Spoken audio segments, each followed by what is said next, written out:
tomorrow, baby. We want it now. From frosty Cleveland Stadium. It is bright and sunny at Tampa Stadium. This game has been sold out. Welcome to Candlestick Park in San Francisco. And our It'll be a game of great emotion, great intensity. And I think last week... It's cold here today. You'll hear our teeth chatter more than turnovers will be the key to the football game this afternoon. But this team is ready to play. There's no question about that. They are focused on... After 15 grueling weeks, it all comes down to this one game. Houston has won the toss and will receive. We can close the coffin on these suckers right now, okay? Get your man. Right now it's time to take a step forward. Let's get a hat on him every play. Let's get this thing started. We got to put something together back to back. Now let's go.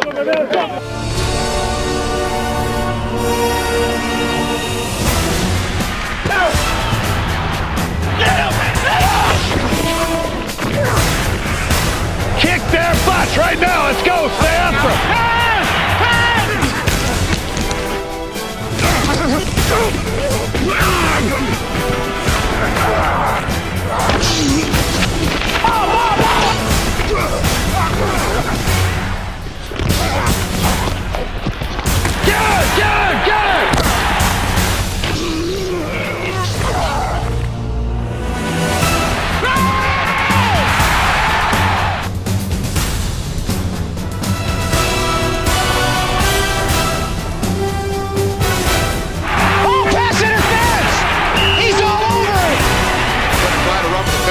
Trouble putting it away. Free ball. Feel the damn ball. You can't let it bounce around, man. Get on that ball. Get up on the line. Don't you know how much time's on the clock? Here's the time to make it, gang, right now. If you guys got anything left, man, right here, this is where you go after them.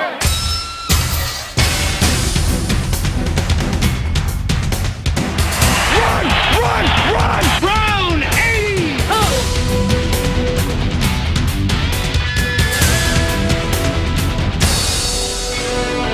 Back to throw on fourth down. Into the end zone. It's a touchdown. An unbelievable catch.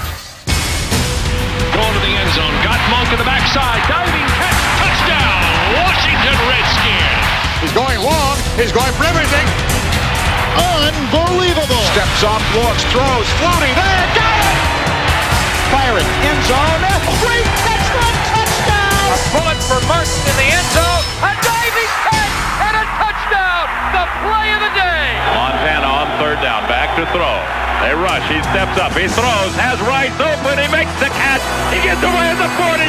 It's a foot right 30. They won't touch him. It's touchdown 49ers.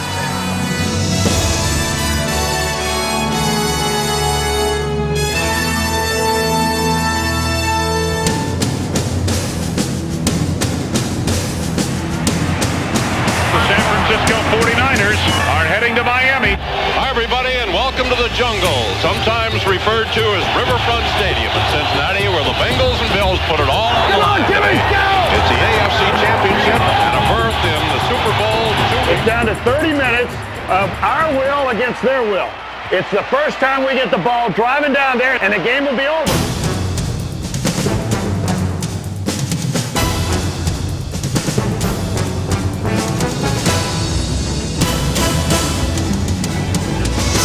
Play action fake, Boomer back to throw, looks in the end zone, lobs it off in a flat, touchdown! Brooke Baby! And the Bengals players storm out onto the field. Woo-hoo! The Bengals have won the AFC Championship and will be in the Super Bowl.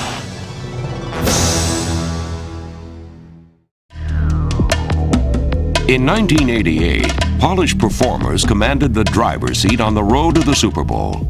But there were also raw rookies who negotiated a clear path to NFL stardom. On the season's opening weekend, Raiders return man Tim Brown made a dazzling debut when he took his first kickoff as a pro, 97 yards for a touchdown.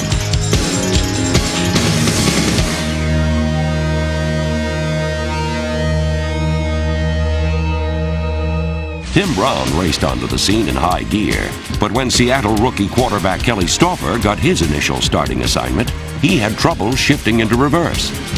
Large in motion back for the formation. Stouffer stumbles as he goes back to pass, goes down, gets up, and now cranks up, throws a deep bomb to Butler. He's got it! Touchdown Seahawks! 1988 saw many fail to maintain their balance on the fine line that separated the routine from the ridiculous. One player who frequently encountered treacherous footing was Pittsburgh's Harry Newsome, who led the league in punting while also setting a record for most punts blocked in a single season. Snap is low. Newsome has it blocked again. And here they go, taking it in for a touchdown. The ball was scooped up. And so Harry Newsome having a miserable time of it today. Oh, boy. This will be the third try for Harry. Here's the snap, and it's blocked. And they've got it, and it's going to be a touchdown. The Steelers have had, 6 punts blocked this year? Joy, it's a National Football League record. Harry's got all 6 of these. During a strange year, what went up didn't always come down as expected. And the familiar occasionally took a tumble into the realm of the fantastic. Out of the eye, Tate. And he spins over the top, stays on his feet. To the 40, to the 30, to the 20, to the 10, and he scored! I don't believe it! Scoring a routine touchdown was often easier done than said. Miller going to hand it to Primus. Primus, 5, 10, 12, lefty, 17, 10, 6, 5, touchdown, Primus in the corner. But confusion in the press box paled in comparison to chaos on the playing field. This Keystone Cup's kickoff return by the New York Jets in the final seconds of their losing encounter with the Kansas City Chiefs embodied the bizarre nature of the 1988 season.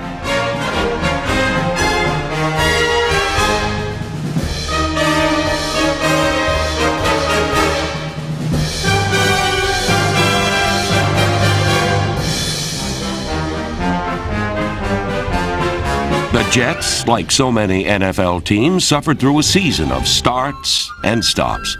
These clubs tantalized their fans by revealing a brief glimpse of playoff promise, only to deny them that promise at the final instant.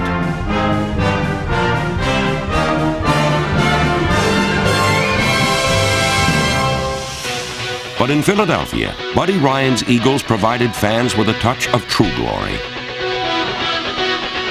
Ryan created Buddy Ball, a style of play that relied on breathtaking skills and bizarre bounces.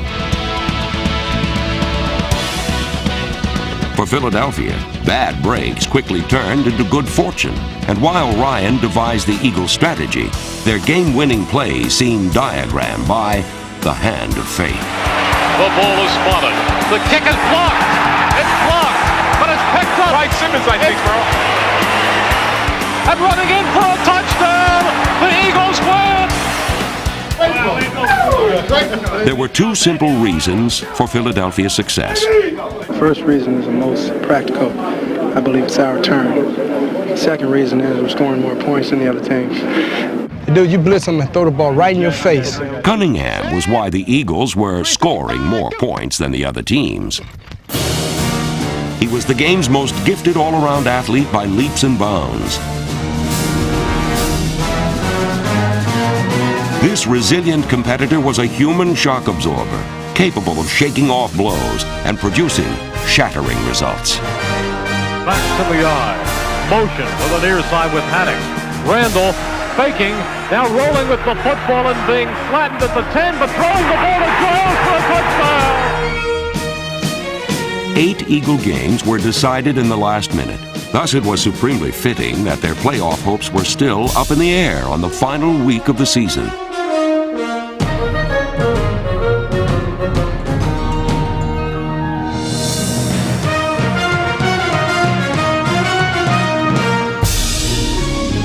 In Dallas, Philadelphia won, but their postseason chances hinged on the Jets upsetting the Giants. When the Giants fell, the Eagles were surprised to learn that they were the NFC East champions and playoff bound for the first time since 1981. Reggie, real quick, congratulations, you just won the division. The Jets won? Yeah. Praise Jesus. Thank the Lord, yeah. Good afternoon, everyone. This is Merrill Reese along with Stan Walters in Chicago, and welcome to the playoffs. For Soldier Field at this time of the year, This is the French Riviera. No snow, no sleet, no single-digit temperatures. Against the Bears, Philadelphia fought desperately to erase an early deficit.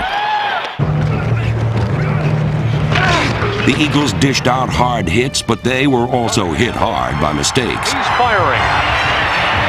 And it is tipped in the air and caught by Quick. 2 touchdowns were erased by penalties. Holding against the Eagles, another penalty back upfield. The Eagles seemed to be playing in a fog, and in the second half, that metaphor became a reality.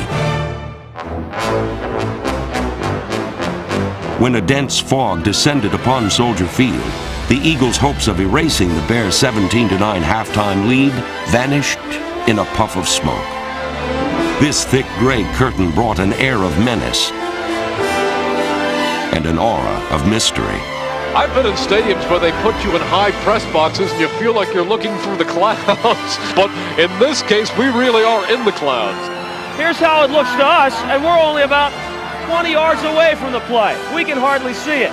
In the stands, the fans can't, and they're relying on the play-by-play announcer to keep them abreast of what's going on. Cunningham looking, he fires the pass, and it is intercepted. It may be intercepted by the Bears, as Cunningham evidently fired into the fog and was picked off that time by the Bears, and that could do it right there.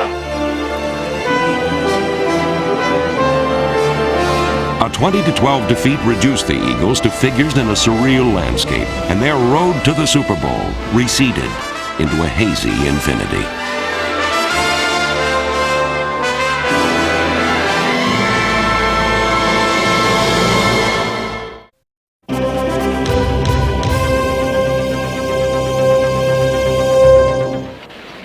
The road to the Super Bowl passed through rugged terrain, and there was danger at every turn. Hey, Roger, ain't nothing to say. Just kick off, kick ass. Ready?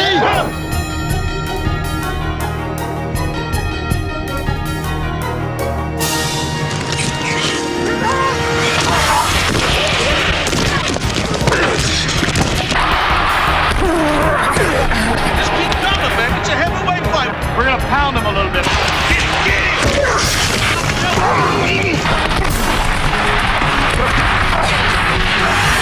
Yes, that's right! Try that stuff! Just go! You don't give a go! Well, I didn't want to get up too. No, go!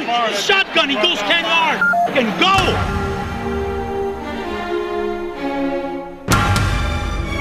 Yeah!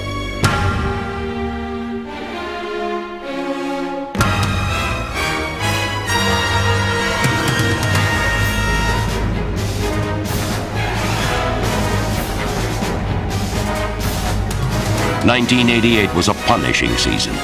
Every game was a test of courage and toughness.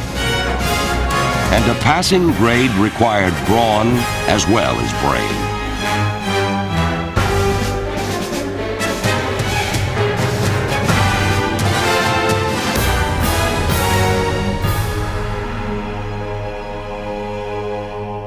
A player's character had to be as strong and as durable as his body.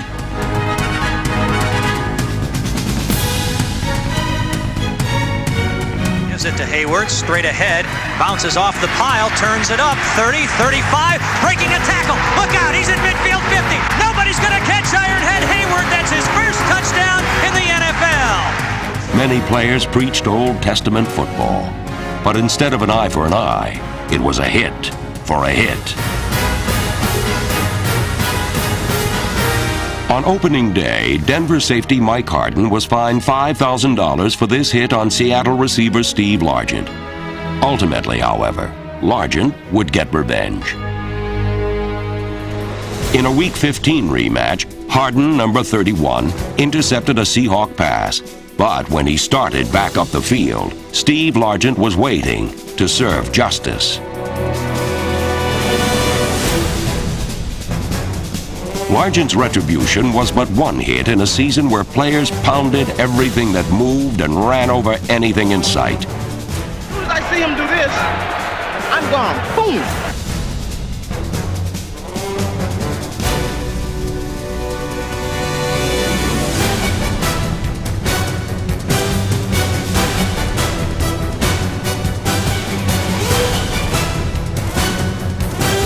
It was even dangerous to document the game.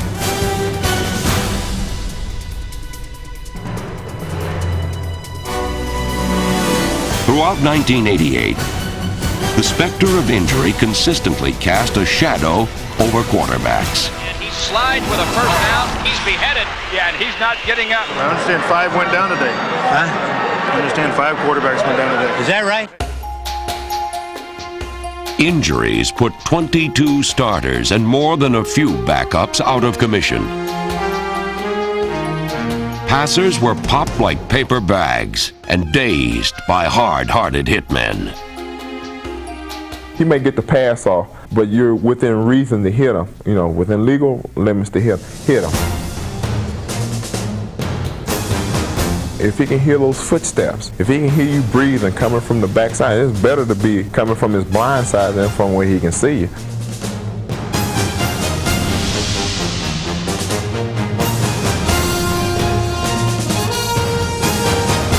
Increased blitzing delivered the big hits which left quarterbacks battered and bruised. Now we'll get our quarterback killed!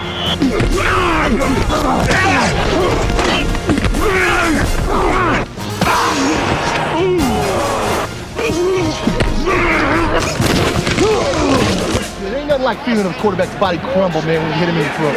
Hey, our quarterback got clubbed in the face and the neck right there. I mean, he's going to live, but that is a penalty. I think they've done a good job in setting the rules up to help protect quarterbacks. And injuries are a part of the game, and the game gets a little aggressive at times. That's just part of football, and those things are going to happen.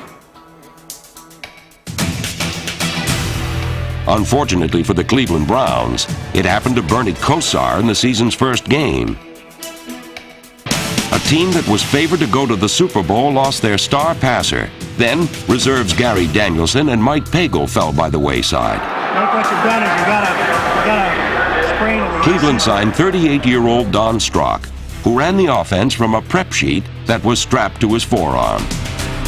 At midseason, Kosar returned and ignited a late-season surge that got the Browns back in playoff contention.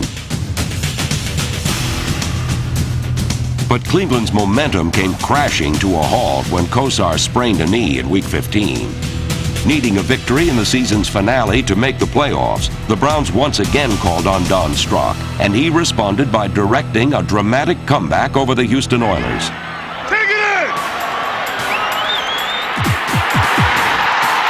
In a blizzard, Strock directed 3 second-half scoring drives that earned the Browns a 28-23 victory and a wild-card playoff berth. Middle Slaughter, touchdown! Unbelievable! It seemed as though Cleveland had finally shaken the specter that had haunted their signal callers. But in a rematch between these same two clubs the following week, the curse struck again. Diving for a fumble, Strock injured his hand, and though his replacement Mike Pagel performed admirably, Cleveland lost 24-23.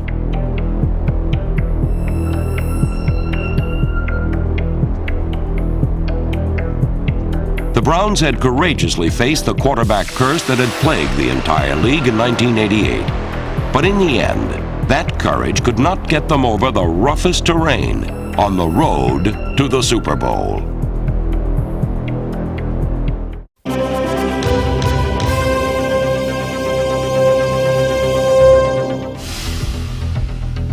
In 1988, the Cincinnati Bengals traveled on a smooth path to the Super Bowl.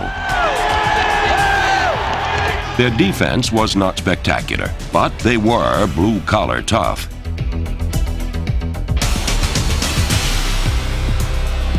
The offense, quarterbacked by Boomer Esiason, was the NFL's best.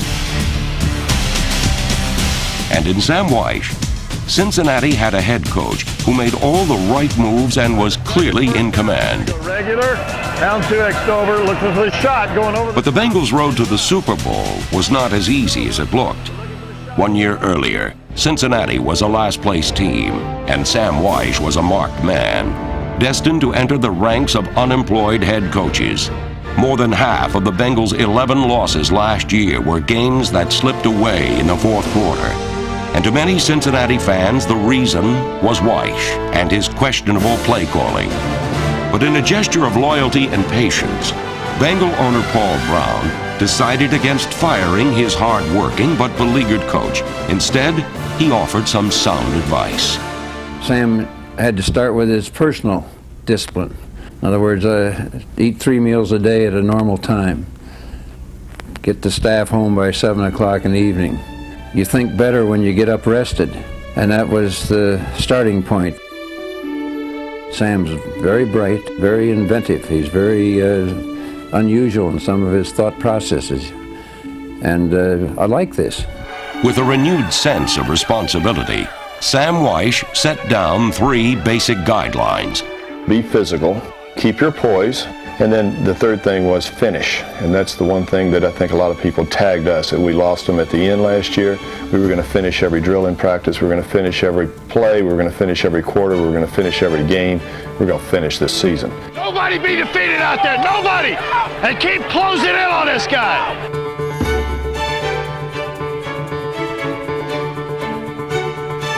Come on, keep your poise. Keep your poise.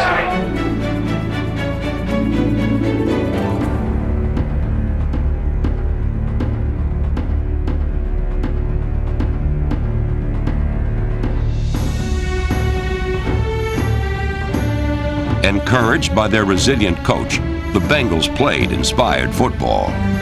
As Cincinnati came together as a team, old conflicts disappeared, particularly the once stormy relationship between Sam Wyche and his talented quarterback, Boomer Esiason. He's a star.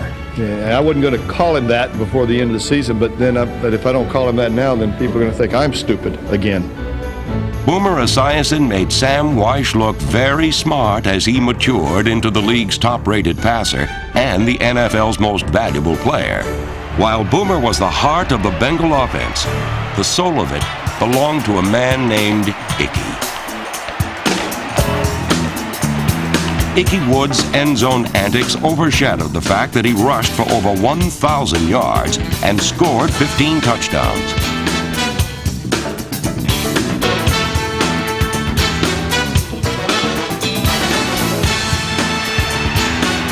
By season's end, the Bengals cast their eyes on the AFC Central title. But to Sam Wyche, there was much more than just a division title at stake. This one's the most important one in my career, right here. You're kidding. No. Why? Because I think if we win, I think we got a team that can do it. Boomer in play action off to his wide open. There's the man. Against the Redskins, Cincinnati overcame an early deficit, tying the score at 17 all in the fourth quarter to send the game into a dramatic sudden death overtime. To throw. He is hit. He is dropped. Who's ball? Bengals ball. They lost the ball and the Bengals recovered it. You're right. This is what it comes down to. Well, the ball is put down. The kick is up.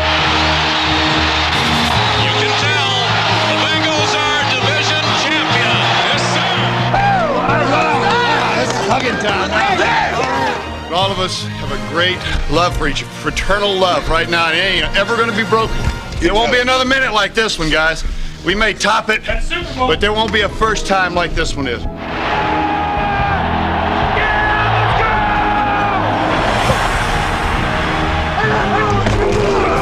In the opening round of the playoffs, the Bengals wore down the Seahawks with a powerful rushing attack to secure a spot in the AFC Championship. The laughable losers of 1987 were suddenly the lovable winners of 1988. Who they think is gonna beat them Bengals when they play in the jungle?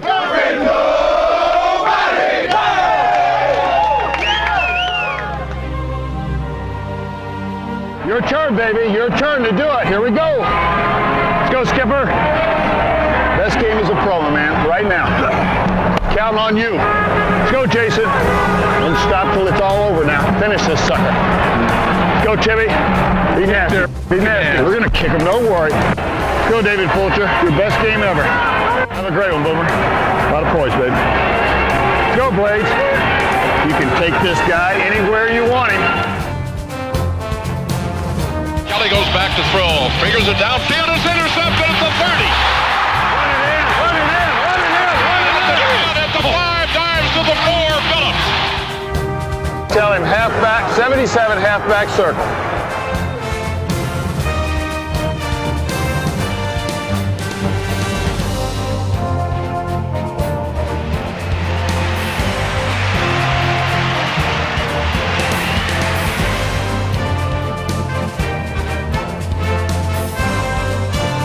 Watch this. Touchdown right here. Here it is. This is a touchdown right now. Play action fake. Boomer back to throw. Looks in the end zone. Lobs it off in a flat. Touchdown! Brooke Davies. You're going to be looking at a throwing game. It's your job to get it going.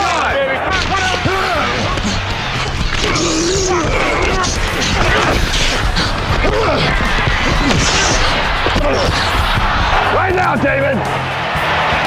You're going to look at a passing game the rest of the day. 4th and 10. The downs are not being kept up on the board anymore. There's Kelly back to throw. Look, fires down into the end zone. Intercepted in the end zone by Fulcher.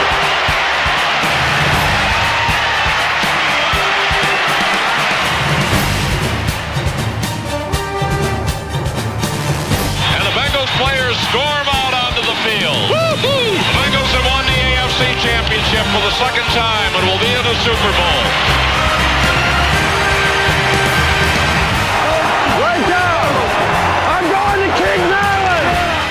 The Cincinnati Bengals.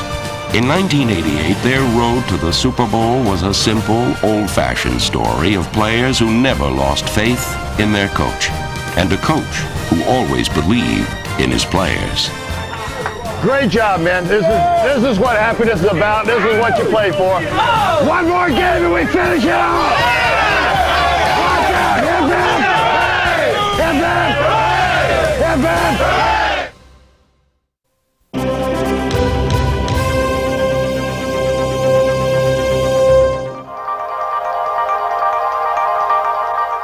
All that glittered was gold in San Francisco.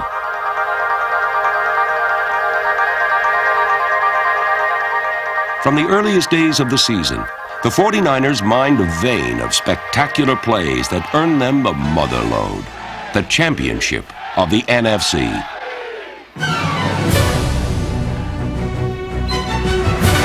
Third down. Montana to throw. Throws long for Rice down the sideline. He's balls! Touchdown! 49ers on 77 yards. The 49ers discarded meticulous multi-play drives. Instead of feints and flurries, one-punch knockouts produced victories. Well, you remember Sugar Ray Leonard when he was fighting. He was a jabber, he was a mover. He was a pure boxer. Everybody loved to watch him. Our offense used to be a lot like that. Well, the last few times he's fought, he's knocked people out. And our offense is a lot like that now. We've got the power, we've got the running game, and every air arsenal known to man is going to work. Montana to throw, looking long, throwing deep, wide open. Rice has got it. 40, 50, 40. Jerry Rice, the most feared receiver in pro football, had a body double in young John Taylor, who broke open games in the same effortless style.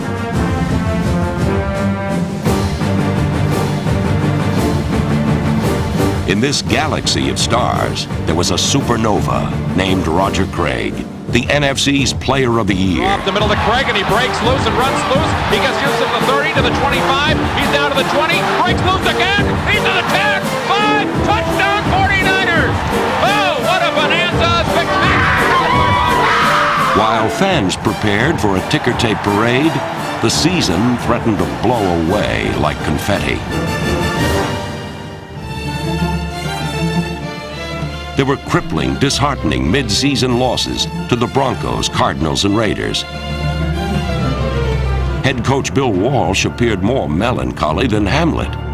And while his team was pushed back on its heels, his quarterback, Joe Montana, fell flat on his back. Joe seemed not so nimble, not so quick. They jumped all over him at Candlestick, and so his tired legs were replaced by the spry ones of Steve Young. Back to throw. In trouble. He's going to be sacked. No, gets away. He runs, gets away again, goes to the 40. Gets away again to the 35. Cuts back at the 30, to the 20, the 50, the 10. He died. Touchdown 49ers. But while Young could win games, only Joe Montana could win championships. Joe finds a way to come out on top. Every time that he has to deal with adversity, he slaps it off like John Wayne. He's like a great racehorse. A great racehorse knows when it's a Kentucky Derby. They know when it's important. They know for some reason there's a lot of money on the line. It's on you! It's on you! It's on you, baby! When you put Joe Montana in a big game, I don't care if you've had him in an isolation cell for 10 days before that, he'll go out on that field and he'll know it's important and he'll play good. The 49ers had not won a playoff game in 3 years, a string that included a brutal 1987 loss to the Vikings.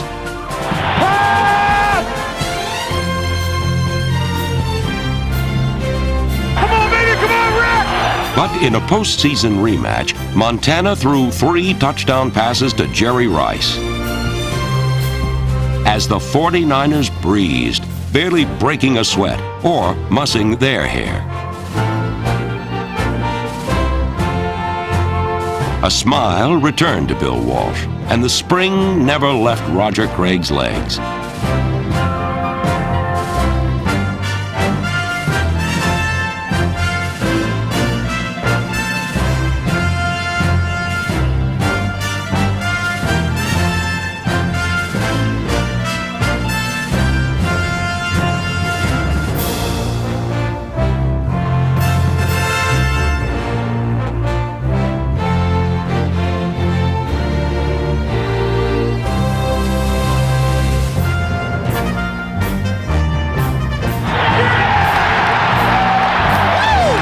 In a resounding 34-9 victory, the quiet man issued the loudest challenge.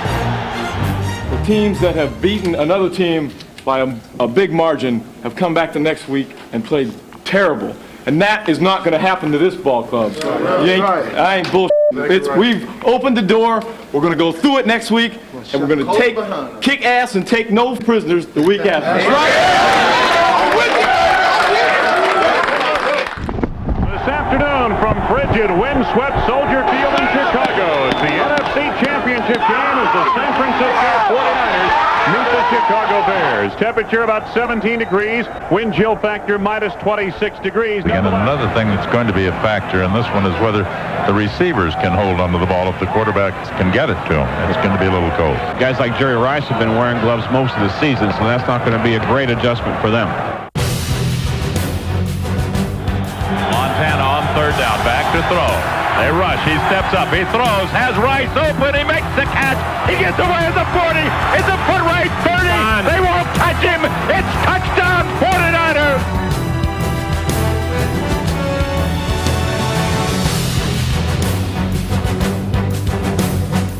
The 49ers chased away the cold and outran the Bears.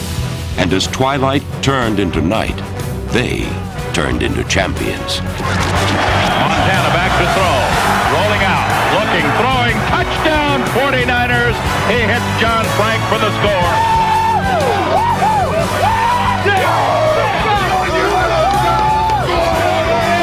The 28-3 triumph placed the 49ers to within sight of their third Super Bowl victory of the 80s, an achievement that would not only crown them world champions, but coronate them as team of the decade.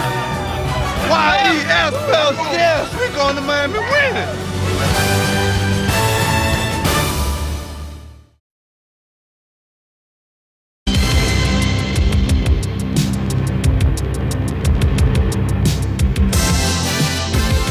The Cincinnati Bengals seem to be invited guests at the coronation of the San Francisco 49ers as the kings of pro football. Even those tigers and togas, the Bengals fans, treated Super Bowl 23 more like a world-class party than a world championship game. And while they trumpeted meek notes in grease paint, 49er fans in war paint bellowed a bold prediction. All the way! World champions twice, going for 3. Going for 3. Yeah. The 49ers' intentions were deadly serious. Winning their third Super Bowl of the 80s would crown them the team of the decade. While the 49ers looked grimmer than a dark alley at midnight, the Bengals strolled footloose and fancy-free down the sunny side of the street. But a walk in the park became double time when head coach Sam Wyche barked out a new cadence.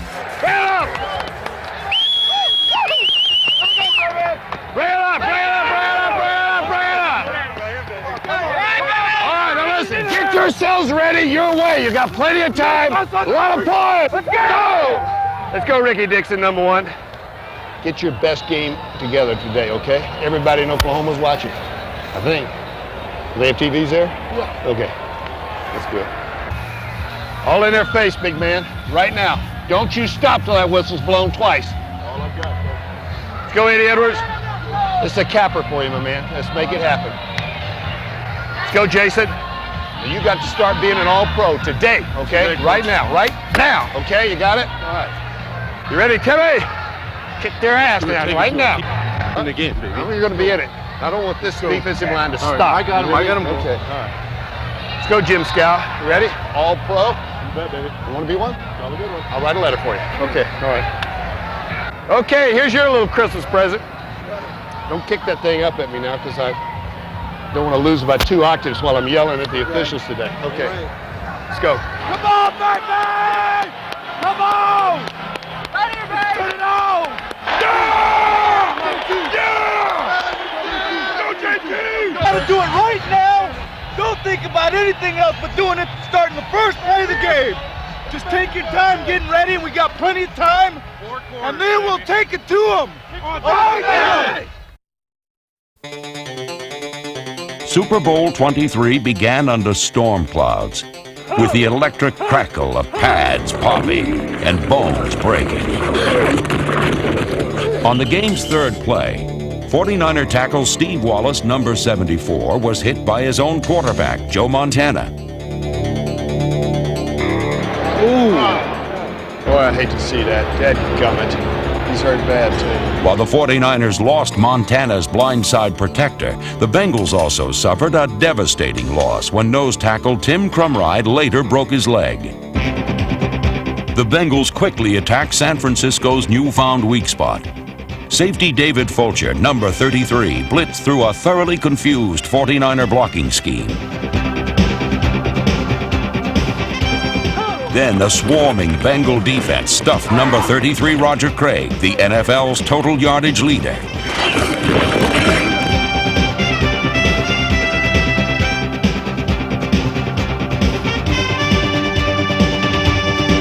With the 49er running game in retreat, General Joe Montana redirected the battle plan to the passing game.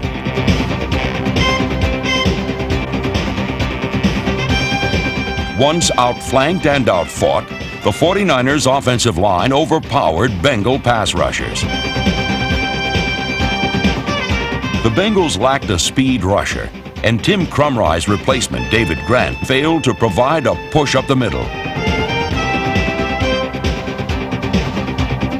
Come on, Jerry! What's the holding? An open field tackle! But the Bengals could not hold Jerry Rice or Joe Montana as the 49ers moved at will, gaining almost 200 yards in the first half. Come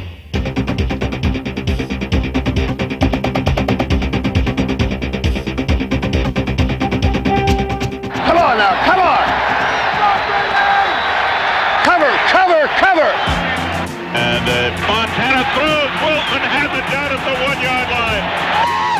I think they're going to replay, Lon. It looks like the ball may have been on the ground. There's no way that's complete. What do you want? What do you want? Now let's see what they're going to call. They're going to bring it back. Incomplete pass. San Francisco managed only a 3-0 lead because an expressway to touchdowns became a series of hairpin curves. And the left-footed kicker drives it. Oh, this is a dandy. On this spectacular punt return, John Taylor took the wrong fork in the road. And he picks it up, gets away from a man, gets away from another, gets away from another, runs to the 30. He has a man down run. He's at the 40. Instead of cutting back to daylight, Taylor veered to the sideline and a sure dead end. And dead ends became the final destination for most 49er scoring opportunities. He missed it. Good job, D. That away. That away, defense. That away. All right, Tiger. Tiger! Yeah, go.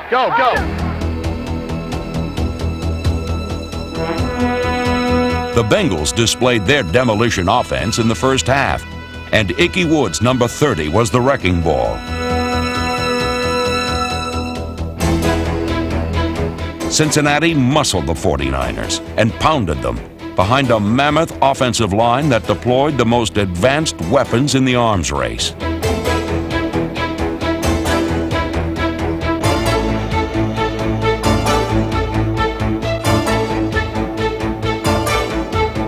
Dart 79, Z Pyramid. You guys can hold him out. Boomer's hot. But quarterback Boomer Esiason was so cold, he had ice on his wing. The only heat came from a 49er defense which began to adjust, react, and hit back.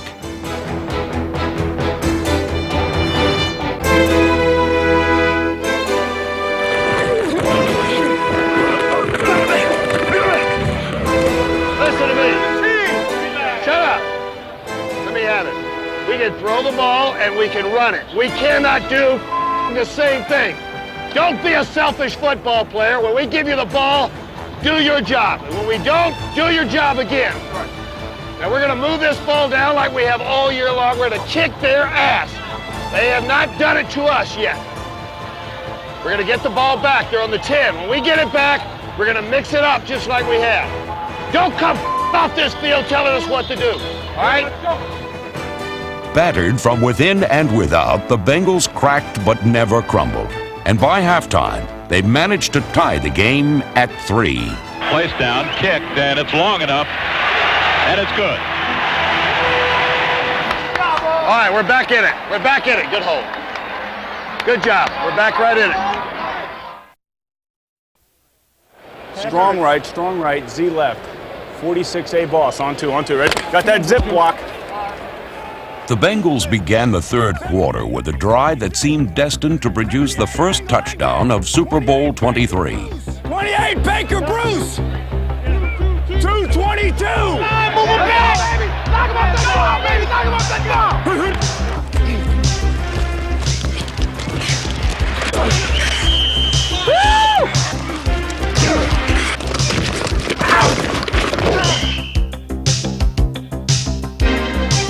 Mixing hard-nosed running with a finesse passing game, it took Cincinnati 13 plays to move 61 yards.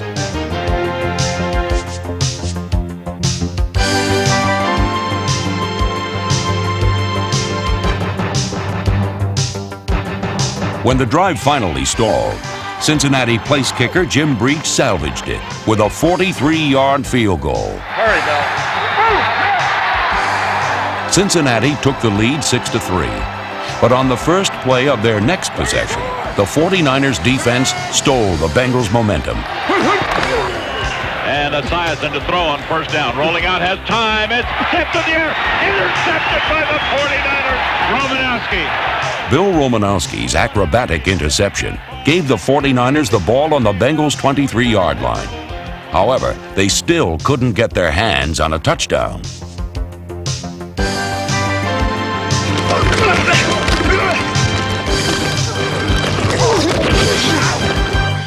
The Bengals stiffened and refused even a first down, forcing San Francisco to settle for Mike Kofer's second field goal, and a tie that would last only until the following kickoff. Put somebody down, man. Put somebody down. Put him down. Come on, Stanford. Stanford, Jennings, and Ira Hillary are back. Jennings with a 21.4 average on kickoff return. And Kofer ready. Kofer set to kick off to Hillary or Jenkins. They're playing short, so the wind must be blowing up that way. It'll come down to Jennings at the 7, up to the 10, to the 15, to the 20. Breaks off to the back.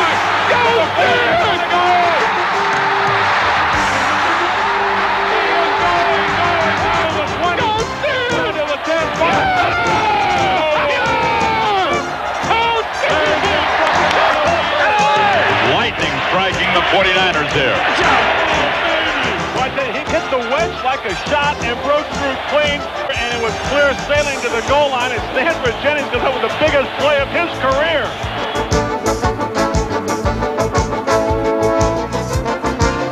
Stanford Jennings' 93-yard dash was the second longest kickoff return in Super Bowl history.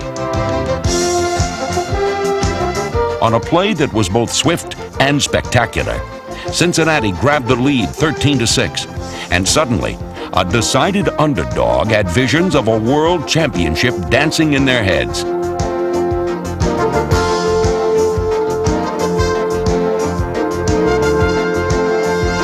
For Jennings, who days earlier had celebrated the birth of a new daughter named Kelsey, this had turned into a super weekend. An unlikely hero dramatically altered the course of Super Bowl 23. But the ultimate outcome would be decided by two well-known All-Pros who would prove that great players aren't always great. They're just great when they have to be. In the harsh glare of pro football's ultimate spotlight, wide receiver Jerry Rice, number 80, had already proved that his talent was equal to the pressure of the event.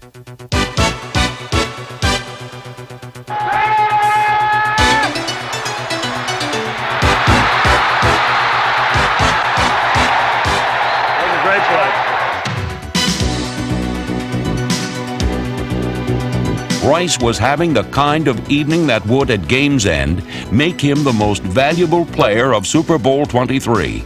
And trailing 13-6, it would be number 80's brilliance, along with the accuracy of Joe Montana, that would finally get the 49ers offense revved up in high gear.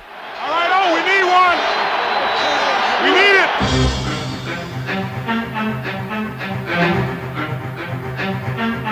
Following the Bengals touchdown, Rice, Montana, and running back Roger Craig moved the 49ers 71 yards on only 2 plays. But at the Bengals' 10-yard line, Montana threw what could have been his costliest pass of the game. Montana not had a pass intercepted in the Super Bowl. Montana to throw, steps back, throws for the end zone, intercepted. No, holy mackerel, that was almost intercepted by Phillips. He had the ball in his hands and dropped it in the end zone. Had it right in his hand. A potential drive-killing interception turned into a demoralizing lesson for Bengals cornerback Lewis Billups, number 24, who on the very next play learned never to give a second chance to Joe Montana. He's back to throw. Quick pass for Rice. Got it out of bounds. And tried it. Touchdown, 49ers. That was another great throw by Montana. That was a touch pass, too. He took a 3-step drop that time. 1, 2, 3 steps by Montana. Ball's in the air. Thrown perfectly to Rice. This tightrope touchdown by Jerry Rice proved that the 49ers could score quickly and from a great distance. Something that would eventually be the difference in this, the most competitive Super Bowl ever. 4 plays, 85 yards. No, I want regular to game. No, bingo check right here. I want to eat this clock up, see if we can get right down there and kick a field goal. 34, set!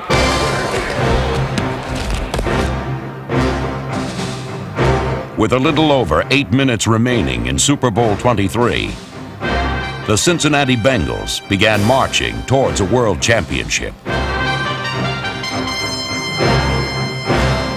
The running of Ickey Woods and James Brooks inched the Bengals closer to their dream.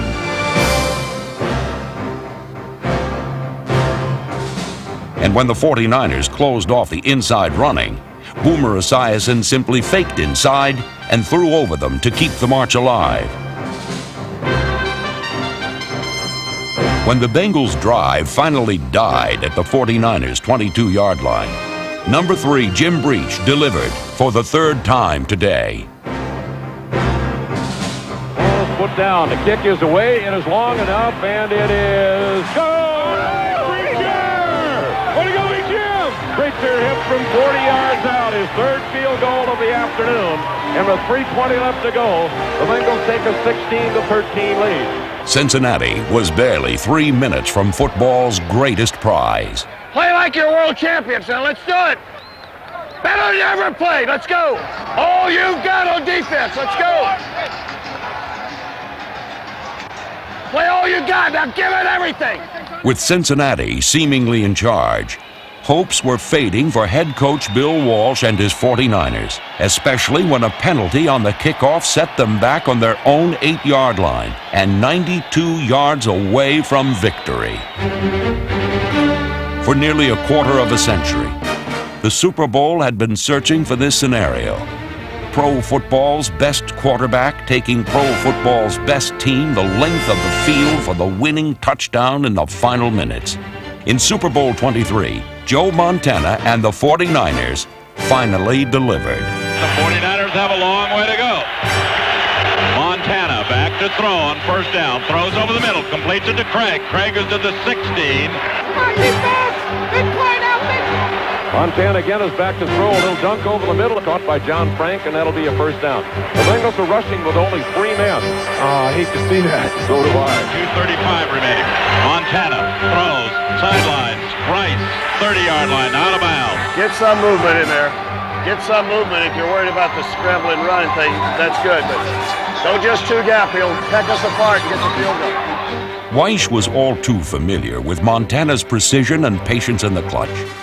1 year earlier, the Bengals had been beaten by Montana's last-second heroics.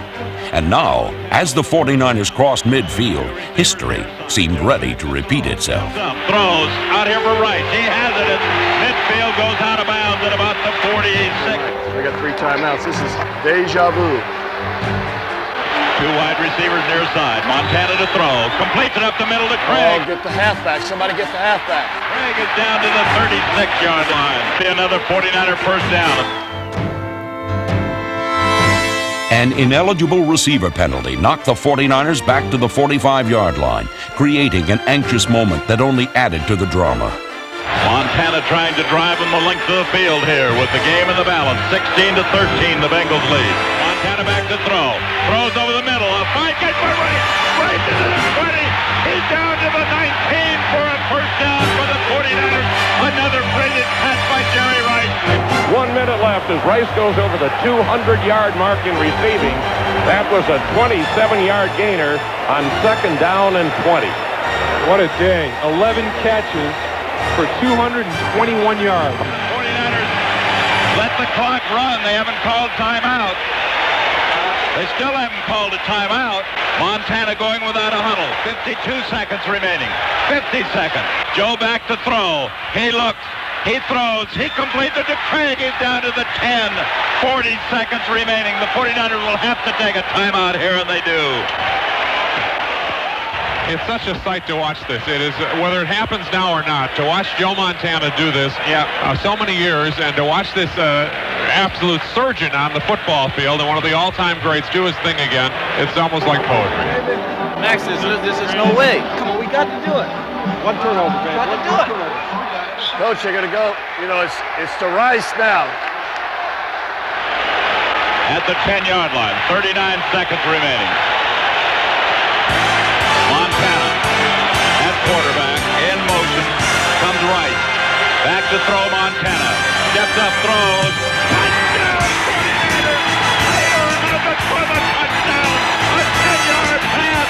The 49ers have scored with 34 seconds remaining. 34 seconds away from it.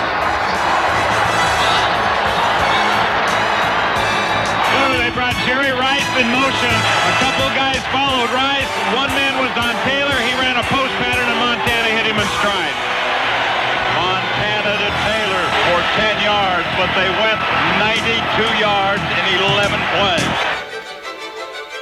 In Super Bowl 23, there were victors and there were the vanquished. But there were no losers. The Bengals' performance was a stirring and courageous display. They helped turn this game into the best Super Bowl ever. However, the glory belonged to Joe Montana and the San Francisco 49ers, whose dogged, inspirational rise to the occasion players again reached the summit of their sport. By winning their third world championship of the 80s, the 49ers and their brilliant head coach, Bill Walsh, earned the right to be called the Team of the Decade, and the measure by which champions of the 90s will be judged. I love you. Congratulations. I am happy for you like I've never been. Believe me. Congratulations. This is yours. You deserve it. Oh, man. That was a good game, huh?